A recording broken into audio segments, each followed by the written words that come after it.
Good morning, students. So today we learn about chapter 14, that is sources of energy. So energy होती क्या है? Energy होती है यानी ताकत, power. So sources of energy यानी एनर्जी का स्रोत क्या है, एनर्जी का सोर्स क्या है. तो energy comes in different forms and one form can be converted into another. Energy का एक फॉर्म दूसरे फॉर्म में कन्वर्ट हो सकता है. अब इसका एग्जाम्पल जैसे कि है प्लेट को हमने नीचे फेंका तो जो हमारी एनर्जी थी, पोटेंशियल एनर्जी थी, वो साउंड जब ब्रेक होगी प्लेट जमीन पे लग के तो वो साउंड एनर्जी में कन्वर्ट हो जाएगी. Energy in the usable form is dissipated to the surroundings in less usable form. Energy जो होती है जैसे कि बर्निंग ऑफ अ कैंडल, तो उसकी जो एक्सोथर्मिक एनर्जी थी, एक्सोथर्मिक रिएक्शन था यानी केमिकल एनर्जी, वो कन्वर्ट हो गई हीट एनर्जी में. तो इसका मतलब है कि हमें वो एनर्जी दूसरे फॉर्म डिसिपेट हो गई है और वो अब जो फॉर्म में कन्वर्ट हुई है वो यूजेबल फॉर्म नहीं है उसका, मतलब हम उसे यूज नहीं कर सकते. अब गुड सोर्स ऑफ एनर्जी यानी क्या? गुड सोर्स एनर्जी का जो है हम वो सिलेक्ट कैसे करते हैं, एनर्जी के सोर्स को कैसा होना चाहिए जिससे कि हम उसे गुड सोर्स कह सकें. तो large amount of work then per unit volume और मास, ऐसा कोई सोर्स चाहिए जिसका हम यूज करें पर यूनिट वॉल्यूम और मास तो हमें ज्यादा अमाउंट दे, लार्ज यूनिट. ये फर्स्ट पॉइंट है उसका. फिर इजीली एक्सेसिबल होना चाहिए, इजीली हमको मिल जाना चाहिए. Easy to store and transport और स्टोर करने के लिए इजी होना चाहिए. और लास्ट पॉइंट बी इकोनॉमिकल यानी किफायती या सस्ता होना चाहिए. उसे गुड सोर्स ऑफ एनर्जी होनी चाहिए. अब conventional sources of energy. Conventional का मतलब है अभी तक जो चला आ रहा है पहले से, वो कौन से थे? तो स्टार्टिंग में आपने सुना होगा फॉसिल फ्यूल्स. फॉसिल फ्यूल्स होते क्या है? फॉसिल फ्यूल्स कुछ नहीं होते. फॉसिल फ्यूल्स होते हैं dead remains of plants and animals over a long period of time. Long यानी बहुत लॉन्ग, मेनी ईयर्स. ठीक है. तो एकदम अर्लियर पीरियड में हम वुड यूज करते थे एनर्जी के सोर्स के लिए. अब उसके बाद आया टाइम कोल का. तो कोल की वजह से ही इंडस्ट्रियल रेवोल्यूशन सक्सेसफुल हो पाया. कोल और पेट्रोलियम को इतना एक्सप्लॉइट किया गया और अभी भी एक्सप्लॉइट हो ही रहा है, जिससे कि वो कभी भी खत्म हो सकता है उस हद तक. They are known as non renewable. Non renewable का मतलब है कि वो खत्म हो जाएगा तो वो खत्म हो जाएगा, मतलब वो हम वापस उसे यूज नहीं कर सकते, वापस ग्रो करने जैसी चीज नहीं है. ये लिमिटेड सप्लाई है उसका. ठीक है. फिर ये turbine converts mechanical energy into electrical energy. अब इसके लिए हम एक एग्जांपल लेते हैं ये समझने के लिए टर्बाइन क्या होता है, कन्वर्ट मैकेनिकल एनर्जी को इलेक्ट्रिकल एनर्जी में कैसे कन्वर्ट करता है. तो उसके लिए हम एक एग्जांपल लेते हैं. तो एग्जांपल एक डेमोन्स्ट्रेशन टाइप का हो गया ये. हम एक टेबल टेनिस का बॉल लेंगे, उसमें 3 स्लिट कट करेंगे, उसमें मेटल प्लेट्स फिट करेंगे, फिर उसको कनेक्ट करेंगे एक डायनामो से और डायनामो को कनेक्ट करेंगे एक बल्ब से. यहाँ हमने इस साइड टेबल टेनिस बॉल के इस साइड हमने एक प्रेशर कुकर लिया है. अब उसे हम हीट दे रहे हैं और वो प्रेशर कुकर के अंदर से एक पाइप जाएगा जो ब्लो करेगा स्टीम टेबल टेनिस के बॉल के मेटल प्लेट्स को. अब वो जैसे ही हम हीट देंगे स्टीम क्रिएट होगी, मेटल बॉल को वो स्टीम मिलेगी और वो उसके ऊपर के प्लेट्स रोटेट होने लगेंगे. रोटेट होगा उसकी वजह से वहां पे डायनेमो में एनर्जी क्रिएट होगी और वो एनर्जी देगा बल्ब को. तो यही बात है कि टरबाइन ने कन्वर्ट किया मैकेनिकल एनर्जी को इलेक्ट्रिकल एनर्जी में. अब इसके और कौन से सोर्स कौन से? तो थर्मल पावर प्लांट. यहाँ पे थर्मल पावर प्लांट में होता क्या? इसका नाम थर्मल पावर प्लांट है. तो इसमें इसका नाम ऐसा इसीलिए है क्योंकि इसमें फ्यूल प्रोड्यूस होता है क्या करके? हीट एनर्जी को इलेक्ट्रिकल एनर्जी में कन्वर्ट करके. फिर हम आज से डेफिनेशन लिखेंगे हाइड्रो पावर प्लांट का। हाइड्रो पावर प्लांट क्या करता है, तो it converts potential energy of falling water, ऊपर से गिरता है पानी, डैम्स इसका मतलब है, हाइड्रो पावर प्लांट का मतलब है dams, potential energy of falling water into electricity. Thank you.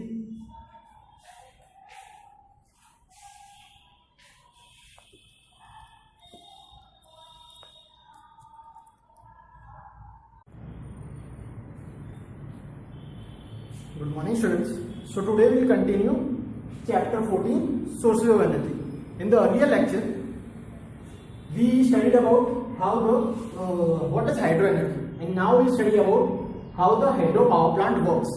So in the earlier lecture आपको ये तो पता चल गया होगा कि हाइड्रो इलेक्ट्रिसिटी यानी पानी से बनती है, तो वो कहाँ से बनती है और ये हाइड्रो पावर प्लांट काम कैसे करता है। तो in hydro power plant the water is stored at a great height, that is in dams at a great height. So from the great height the water is passed through pipes to the turbine. Water dams में होता है जो कि great height पे होती है, और वहां से पाइप के थ्रू वो टरबाइन में जाता है जिससे कि वो इलेक्ट्रिसिटी जनरेट कर सके। पर ये जो कंस्ट्रक्शन है, construction has many problems, the construction of dam has many problems. अब ये प्रॉब्लम्स क्या है इसके, तो problems is it can only be constructed in number of places, that is अब हर जगह तो हिली एरिया मिलेगा नहीं, तो इसके लिए हिली टेरेन चाहिए होता है। Then another problem is submergence. अब अगर वो डैम टूट गया, if it is faulty architecture, तो अगर वो गांव या किसी के पास होगा तो वो डूब जाएगा। Then because of this the vegetation rots and it results in release of greenhouse gases। और एक प्रॉब्लम एक रिहैबिलिटेशन इश्यू, अगर वो टूट गया, डैम जो है वो टूट गया और पानी सारा बाहर आ गया और गांव बह गया, तो जो रहने वाले थे वो जाएंगे कहाँ, that is of major concern, rehabilitation issue. अब हम आते हैं नेक्स्ट टॉपिक पे जो है बायोमास। आपने सुना होगा बायोमास क्या होता है। Biomass is basically dead remains of plants and animals जिससे कि फ्यूल बनता है। तो fuels are plants and animal products. तो जो सोर्स होता है उसको कहते हैं बायोमास। जो सोर्स है इस फ्यूल का जो कि है प्लांट और एनिमल प्रोडक्ट, उसको कहते हैं बायोमास। इश्यू क्या है इसके साथ, तो इश्यू ये था कि हीट ज्यादा जनरेट नहीं होती थी बर्न करने पे और स्मोक ज्यादा हो रहा था। अब स्मोक आपको पता है, smoke is equal to pollution जो कि हार्मफुल होता है। तो जो बायोगैस बनता है उसका प्रोसीजर कैसे है, तो उसका प्रोसीजर ऐसे है। काउडंग, गोबर गैस आपने सुना होगा, तो वो इससे बनता है, स्टार्टिंग मटेरियल उसका होता है काउडंग। तो काउडंग प्लस वाटर, अब इसे डालते हैं, ये अंडरग्राउंड होता है, इसे हम ढक देते हैं। काउडंग प्लस वाटर इसे हम डालते हैं डाइजेस्टर में। अब ये डाइजेस्टर में होगा क्या, तो डाइजेस्टर के अंदर होंगे anaerobic micro organisms. Micro organisms आपको पता है जो नेकेड आई से ना दिखे वैसे छोटे छोटे ऑर्गेनिजम्स, और एनारोबिक यानी जो ऑक्सीजन के एब्सेंस में काम करें। तो इनके एब्सेंस में जो माइक्रो ऑर्गेनिजम्स होंगे जो इनसे मिलेंगे डाइजेस्टर के अंदर, तो रिजल्ट में हमें कौन से गैसेस मिलेंगे, तो मिलेगा मीथेन, कार्बन डाइऑक्साइड, हाइड्रोजन और हाइड्रोजन सल्फाइड। और बायोगैस जो होगा वो स्टोर होगा गैस टैंक में जो डाइजेस्टर के ऊपर होता है। अब हम आएंगे wind energy. What is wind energy? Whenever there is difference in temperature the wind blows and it results in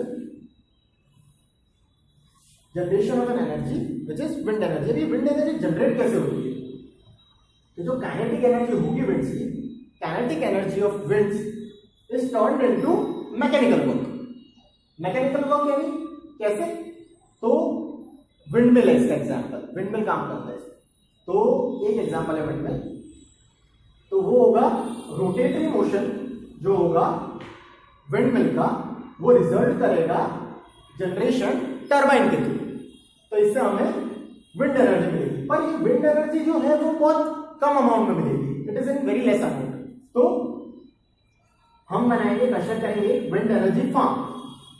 wind energy farm का मतलब क्या है? जब बहुत सारे विंड मिल ऐसे पैनल की तरह लाइन में खड़े हो तो उससे एक considerable amount of energy generate होगी, तो उसको कहते हैं विंड एनर्जी फार्म। पर इसकी लिमिटेशंस है। अब लिमिटेशंस क्या क्या है? तो हम जहां पे ये सेटअप करेंगे, ये विंड मिल और सब जो सेटअप करेंगे विंड एनर्जी के लिए, तो वहां पे विंड स्पीड बहुत ज्यादा होनी चाहिए तो ही होगा। उसके लिए बैकअप फैसिलिटीज चाहिए अगर कुछ खराब हो गया तो। अब ये सेटअप करने के लिए हमें लार्ज एरिया चाहिए, क्योंकि वो एक छोटी चीज तो है नहीं कि कहीं पे रख दी। लार्ज एरिया चाहिए इसके इंस्टॉलेशन के लिए, विंड मिल के। इसका और एक ड्रॉबैक है कि इसका इनिशियल इन्वेस्टमेंट बहुत ज्यादा है, बहुत ज्यादा, और मेंटेनेंस कॉस्ट भी ज्यादा है, रिपेयर और वो सब। तो ये था विंड एनर्जी। अब हम आते हैं सोलर एनर्जी। सोलर एनर्जी होता क्या है? तो सोलर एनर्जी वो होती है जो हमें सन से मिलती है। अब सन तो कितना विशाल है, अबंडेंट एनर्जी मिलती है, पर ऐसा नहीं है। इनॉर्मस अमाउंट सन रेडिएट करता है एवरी टाइम, हर एक सेकेंड पे इनॉर्मस अमाउंट रेडिएट करता है सन, पर उसमें से स्मॉल पार्ट चला जाता है आउटर लेयर ऑफ एटमॉस्फेयर, वो ले लेता है। फिर हाफ जो होता है वो ऑब्जॉर्ब कर लेता है हमारा एटमॉस्फेयर, और उसमें से जो बचता है वो पहुंचता है अर्थ के सरफेस पे। अब इसका एक फिनोमेना है सोलर कांस्टेंट। सोलर कांस्टेंट का मतलब कुछ नहीं है। सोलर कांस्टेंट का मतलब है जो solar energy is received by per unit area. ठीक है, पर यूनिट एरिया को जो मिलता है सोलर एनर्जी, और जो एच की तरफ और जो परपेंडिकुलर होता है उसको कहते हैं सोलर कांस्टेंट। ये किलोवाट जूल में इसका यूनिट होता है। ठीक है, अब इसके लिमिटेशंस क्या क्या है? तो लिमिटेशंस जो होंगे वो ओवरकम बहुत कम मिलता है, बहुत कम जनरेट होता है, ये उसका लिमिटेशन है। अब लिमिटेशन जो होगा ओवरकम होगा सोलर सेल्स, जिसका यूनिट है जो मैक्सिमम ले सकता है 0.7 वॉट। अब ये जो सोलर सेल्स होंगे, यहाँ पे ऐसा क्यों लिखा है कि limitation overcome by solar cell? क्योंकि सोलर सेल अगर लाइन में हम उसे सेट कर देंगे, लाइन में ऐसे कंस्ट्रक्ट कर देंगे, तो सोलर पैनल टाइप का हो जाएगा। इसीलिए इसके एडवांटेजेस क्या है? इसके एडवांटेजेस बहुत सारे हैं। इकोनॉमिकल है, सस्ता है, ठीक है, इसमें रिपेयर कॉस्ट नहीं है, स्मॉल अगर कुछ खराबी हो जाए वैसा भी नहीं है, और इसे सेट करते एकदम वीरान जगह पे, तो वायर्स और उसकी भी कोई जरूरत नहीं। ठीक है, इसका ये है कि इसका हाई कॉस्ट है सेटअप और लो एफिशिएंसी, इसीलिए सोलर हम ये सेल यूज करते हैं। पर फिर भी इसके एप्लीकेशंस बहुत ज्यादा है, बहुत जगह पे यूज होता है, जैसे बैटरीज में यूज होता है। फिर एमओए में आपने सुना होगा, मास ऑर्बिटल मिशन, उसमें भी यूज हुआ था। बहुत सारे एप्लीकेशन है इसके। तो ये थे सारे topics. If you have any difficulties you can connect with.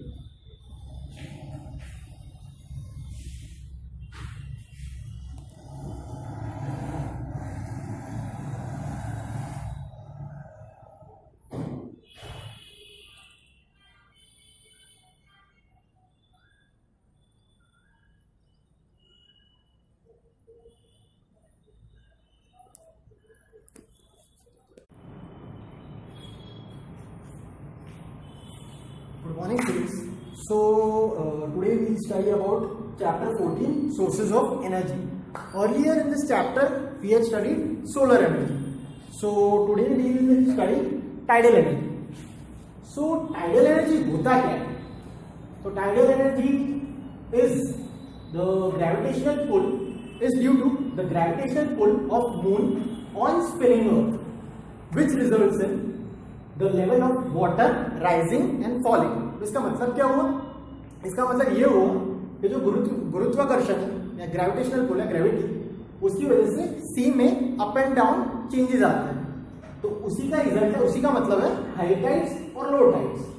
तो इसके डिफरेंस से जो एनर्जी मिलती है उसे कहते हैं tidal energy. For tidal energy dams construct किए जाते हैं सी के माउथ पे, और वहां से वो टरबाइन में जाता है जिससे कि इलेक्ट्रिसिटी जनरेट होती है। Now will come to wave energy. Wave energy का क्या मतलब होता है? वेव एनर्जी यानी जैसे कि इसका नाम है वेव और एनर्जी। काइनेटिक एनर्जी यानी बहना, कोई वर्क हो रहा है। Kinetic energy of huge waves near sea shore can be trap, इसे ट्रैप किया जा सकता है। और ये जो वेव्स होती है वो generated by strong winds blowing across sea. जब भी तेज हवाएं सी के ऊपर बहती है तो वेव जनरेट होती है और वही एनर्जी को ट्रैप करके, उसी वेव्स की काइनेटिक एनर्जी को ट्रैप करके हमें वेव एनर्जी मिलती है। अब हम आएंगे अगले टॉपिक पे जो कि है ओशन थर्मल एनर्जी। इसमें क्या होता है? आपने ये तो सुना होगा, जब भी सनलाइट गिरती है तो ओशन के टॉप लेयर वाला पानी गर्म होता है और जैसे जैसे जैसे हम नीचे जाते हैं तो वो पानी ठंडा होता जाता है। तो इसमें जो डिफरेंस होगा टेम्परेचर्स के बीच और डेप्थ 2 किलोमीटर तक, और डिफरेंस चाहिए 20 डिग्री तक, 20 डिग्री और मोर, जिससे कि ये ओशन थर्मल एनर्जी जनरेट हो पाएगा। तो जब ये वार्म सरफेस वाटर वो बॉइल करेगा लिक्विड जैसे कि अमोनिया, और उसके वेपर्स जो होंगे वो रन करेंगे टरबाइन, और जो कोल्ड वाटर होगा वो पंप होगा ऊपर और कंडेंस करेगा वेपर को वापस लिक्विड में।